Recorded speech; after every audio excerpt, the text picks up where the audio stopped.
कल्पना कीजिए कि आप एक ऐसी दुनिया में फंस गए हैं जहां सूरज की एक किरण भी नहीं पहुंचती, जहां हवा में नमी नहीं बल्कि मौत की ठंडक है। आपके पास खाने के लिए कुछ नहीं है, पीने के लिए साफ पानी का एक कतरा भी नहीं।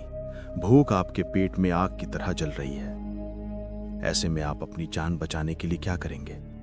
क्या आप अपनी आंखों के सामने रेंगते हुए कीड़े को उठाकर खा सकते हैं? क्या आप किसी चिपचिपे मेंढक को जिंदा चबा सकते हैं? सुनने में ये किसी डरावनी फिल्म का सीन लगता है ना, लेकिन ये कोई कहानी नहीं है। ये उस इंसान की सच्ची दास्तान है जिसने 13 दिन और 13 रातें धरती के नीचे एक अंधेरी पानी से भरी कब्र में बिताई। ये कहानी है भूख, पागलपन और जिंदा रहने की उस जिद की जो इंसान को हैवान बना देती है। तारीख थी 17 अगस्त 2018। पोलैंड के खूबसूरत टाट्रा पहाड़ों के नीचे दुनिया की सबसे गहरी और खतरनाक गुफाओं में से एक यास्कीनिया विएलका स्नेजना मौजूद है। ये गुफा किसी भूल भुलैया से कम नहीं, जिसके रास्ते धरती के गर्भ में मीलों तक फैले हुए हैं। ये जगह जितनी खूबसूरत है उतनी ही जानलेवा भी। यहाँ एक छोटी सी गलती का मतलब है गुमनामी की मौत। इसी गुफा को एक्सप्लोर करने के लिए पोलैंड के सबसे अनुभवी केव डाइवर्स में से एक 45 वर्षीय राफाल कोवाल्स्की अपनी टीम के साथ उतरे थे। राफाल के लिए यह गुफा किसी दूसरे घर जैसी थी। वो इसके चप्पे चप्पे से वाकिफ थे।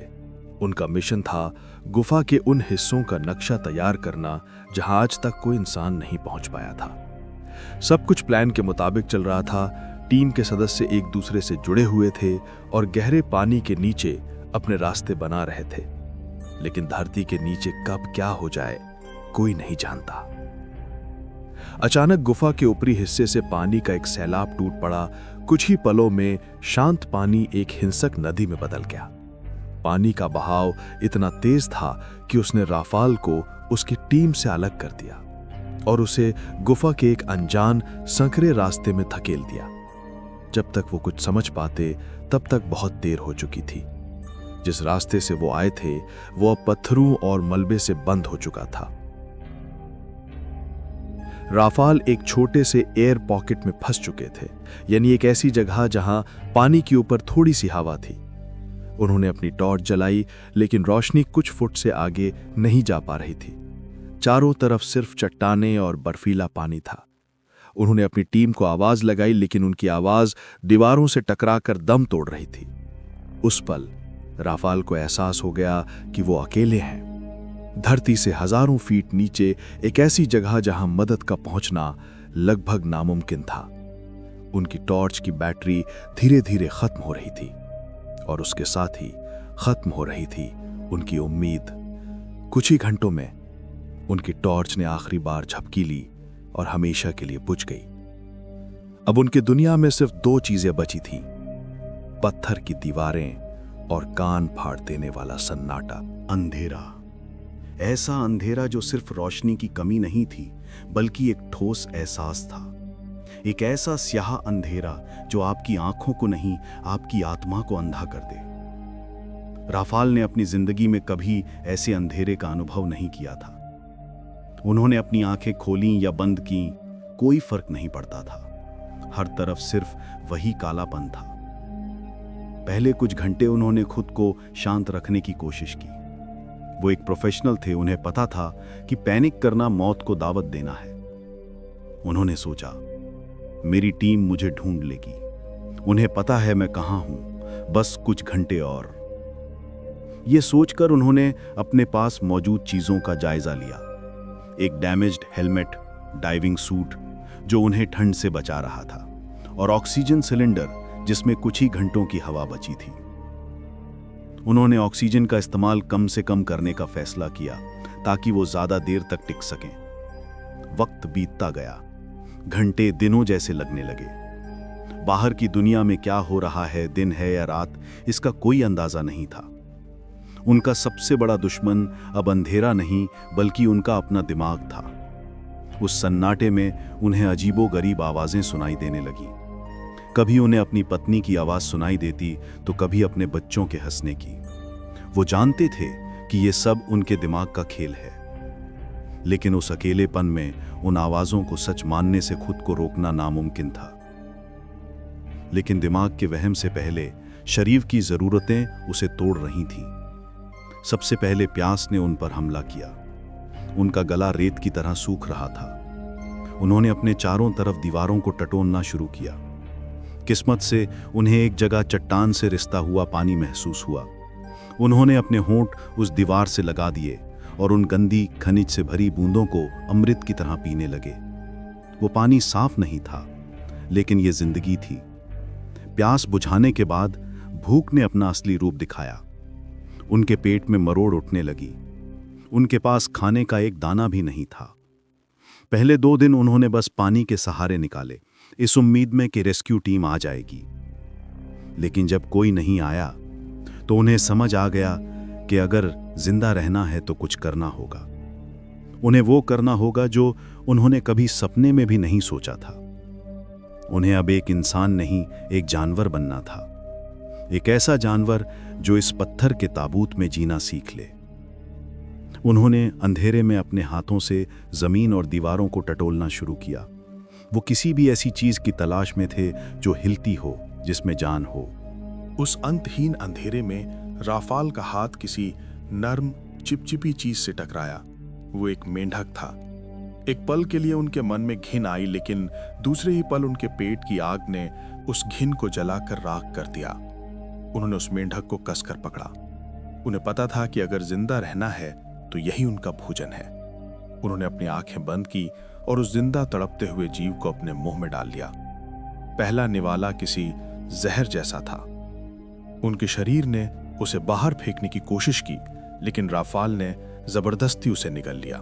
उस दिन उन्होंने अपनी इंसानियत का एक हिस्सा हमेशा के लिए उस गुफा में छोड़ दिया। अब वो एक शिकारी बन चुके थे। हर दिन वो घंटों तक अंधेरे में कीड़ों, मेंढकों या किसी भी छोटी मोटी चीज की तलाश करते जो उन्हें जिंदा रख सके। इस दौरान उन्होंने अपने दिमाग को काबू में रखने का एक तरीका निकाला। उन्होंने अपनी जेब से एक छोटा नुकीला पत्थर निकाला और हर दिन गुफा की दीवार पर एक लकीर खींचने लगे। ये लकीरें सिर्फ दिन नहीं गिन रही थीं। ये राफाल को याद दिला रही थीं कि वो अभी भी एक इंसान है, जिसका एक अतीत है और शायद एक भविष्य भी। हर सुबह जब उन्हें लगता कि सुबह हुई है, वो एक लकीर खींचते और खुद से कहते, मैं आज भी जिंदा हूं। दिन बीतते गए। 1 लकीर, 2 लकीरें, 7, 10। अब उन्हें यह भी याद नहीं था कि उन्होंने आखिरी बार सूरज कब देखा था।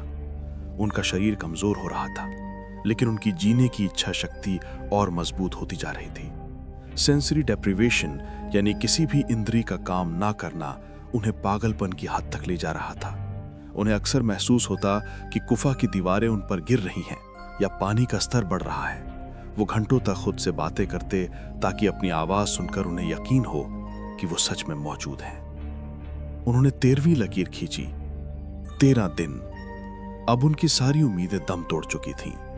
उनका शरीर जवाब दे रहा था। उन्हें लगा कि अब और नहीं। वो उस बर्फीले पानी में लेट गए, अपने किस्मत को स्वीकार करते हुए। उन्होंने अपनी आंखें बंद कर ली और अपने परिवार को याद करने लगे। शायद यही उनका अंत था। उधर बाहर की दुनिया में रेस्क्यू ऑपरेशन इतिहास के सबसे बड़े और मुश्किल ऑपरेशनों में से एक बन चुका था। 200 से ज्यादा बचाव कर्मी दिन रात काम कर रहे थे। उन्होंने गुफा में मीलों तक खोजबीन की, लेकिन राफाल का कोई सुराग नहीं मिला। ज्यादातर लोग मान चुके थे कि राफाल अब जिंदा नहीं है, लेकिन कुछ बचाव कर्मी हार मानने को तैयार नहीं थे। जब राफाल मौत का इंतजार कर रहे थे, तभी उन्हें एक बहुत दूर से आती हुई धीमी सी आवाज सुनाई दी। एक ड्रिलिंग मशीन की आवाज। पहले तो उन्हें लगा कि ये भी उनके दिमाग का कोई वहम है, लेकिन फिर आवाज और साफ होती गई। ये कोई सपना नहीं था। उन्होंने अपनी बची खुची सारी ताकत इकट्ठा की और चिल्लाना शुरू किया। उनकी आवाज कमजोर और फटी हुई थी, लेकिन उसमें 13 दिनों का संघर्ष और जीने की जिद थी। बचाव दल के एक सदस्य को मलबे के पार से एक बहुत ही धीमी आवाज सुनाई दी। क्या किसी ने कुछ सुना? उसने पूछा। सब शांत हो गए और फिर उन्होंने सुना एक इंसान की आवाज। उस पल उस टीम में खुशी की एक लहर दौड़ गई। राफाल जिंदा थे। उन्हें बाहर निकालना किसी चमत्कार से कम नहीं था। बचाव दल को रास्ता बनाने के लिए चट्टानों को काटना पड़ा। ये एक बेहद खतरनाक और धीमा काम था। कई घंटों की मशक्कत के बाद उन्होंने एक छोटा सा रास्ता बनाया। एक बचावकर्मी उस रास्ते से अंदर गया और उसने जो देखा वो दिल दहला देने वाला था। राफाल एक कंकाल की तरह लग रहे थे। उनकी आंखें गड्ढों में धंस चुकी थीं और उनकी त्वचा पीली पड़ गई थी। जब उस बचावकर्मी ने राफाल के कंधे पर हाथ रखा तो राफाल एक बच्चे की तरह रो पड़े। 13 दिनों के बाद ये पहला मानवीय स्पर्श था। उन्हें बाहर निकालना एक और बड़ी चुनौती थी। राफाल इतने कमजोर थे कि वो हिल भी नहीं पा रही थी। उन्हें स्ट्रेचर पर लिटाकर बहुत सावधानी से उन सकरे पानी से भरे रास्तों से बाहर लाया गया। और फिर 13 दिनों के बाद वो पल आया। जैसे ही वो गुफा के मुहाने पर पहुंचे, सूरज की पहली किरण उनके चेहरे पर पड़ी। लेकिन ये किरण उनके लिए सुकून नहीं, एक सजा थी। 13 दिन अंधेरे में रहने के बाद उनकी आंखें रोशनी बर्दाश्त नहीं कर पा रही थीं। सूरज की रोशनी किसी एसिड की तरह उनकी आंखों में चुभ रही थी। उन्होंने दर्द से चीखते हुए अपनी आंखें बंद कर लीं। उनकी आंखों पर तुरंत काली पट्टी बांधी गई। राफाल कोवाल्स्की बच गए थे, लेकिन वो अब वो इंसान नहीं थे जो 13 दिन पहले उस गुफा में गया था। उनका शरीर बच गया था, लेकिन उनकी आत्मा का एक हिस्सा हमेशा के लिए उसी अंधेरे में कैद हो गया था। हफ्तों तक वो ठीक से सो नहीं पाए। अंधेरे से उन्हें डर लगता था और भीड़ में उन्हें घबराहट होती थी। उन्होंने जो अनुभव किया था वो शायद ही कोई समझ सकता है। ये कहानी हमें इंसान की सहन शक्ति और जीने की इच्छा की अविश्वसनीय ताकत दिखाती है। ये बताती है कि जब मौत सामने खड़ी हो तो हमारा शरीर और दिमाग उन हदों को भी पार कर जाता है जिसके बारे में हम सोच भी नहीं सकते। राफाल कोवाल्स्की की ये दास्तान एक रिमाइंडर है कि जिंदगी कितनी कीमती है और उम्मीद की एक छोटी सी किरण भी सबसे घने अंधेरे को चीर सकती है। लेकिन ये एक सवाल भी छोड़ जाती है, अगर आप राफाल की जगह होते तो क्या आप जिंदा बच पाते? और अगर बच भी जाते तो आपकी आत्मा का कितना हिस्सा उस अंधेरे में हमेशा के लिए रह जाता? अपनी राय नीचे कमेंट्स में जरूर बताइएगा।